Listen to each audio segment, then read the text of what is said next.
Приветствую вас, зрители моего канала.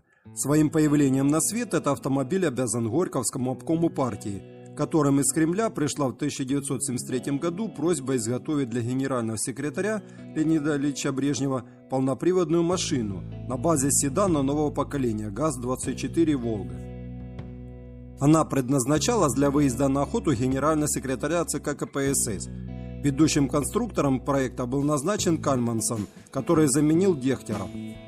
Полноприводный автомобиль, получивший индекс ГАЗ-2495, почти ничем не отличался от обычного ГАЗ-24 и был уже готов через год, в 1974 году.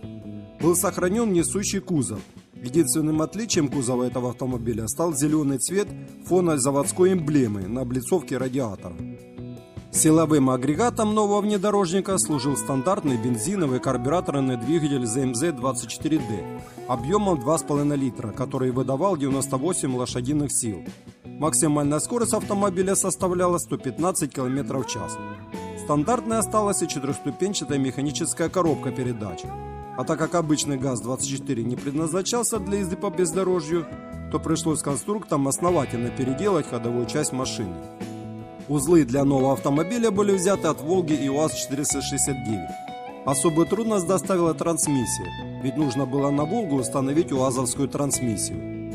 Раздаточная коробка от УАЗ была установлена отдельно от коробки передач. В днище автомобиля вырезали нишу с окном для управляющего рычага.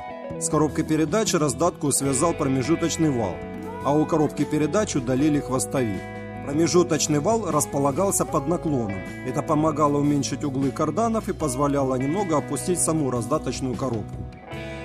В качестве ведущего переднего моста использовали задний мост от ГАЗ-24 «Волга», только развернули его на 180 градусов, дополненный укороченными чулками и поворотными кулачками переднего моста УАЗ. Вместо обычных шестерен в дифференциалах установили кулачковые механизмы повышенного трения. Пришлось видоизменить картер и сдвинуть назад его маслоприемник для обеспечения вертикального хода переднего моста. Вместо передних пружин на новой «Волге» установили рессоры. Их усиленные кронштейны крепили к поперечной балке, которая находилась под юбкой между лонжеронами кузова. Установили также ограничитель в подвеску. Из передней подвески убрали стабилизатор поперечной устойчивости и добавили в заднюю подвеску, которая осталась такой же самой, как на серийной «Волге». Перемещение рулевых тяг потребовало наращивания рулевого вала. Покрышки автомобиля никем специально не разрабатывали. Просто установили зимнюю резину от «Чайки», установленную на диске ГАЗ-21. На этой резине внедорожник и испытали в 1974 году. На испытаниях автомобиль себя неплохо показал, хотя и были выявлены некоторые проблемы, а это шум внутри автомобиля. Интерьер салона остался без изменений. Все осталось на своем месте. Также остались на своем месте все приборы. Только пришлось создателям переделать всю изоляцию салона из-за большого шума. В течение 1974 года было собрано 5 экземпляров машины. 2 планировалось отправить в Москву заказчикам, еще 2 достались обкому партии и военным, а 5 экземпляров оставили на заводе.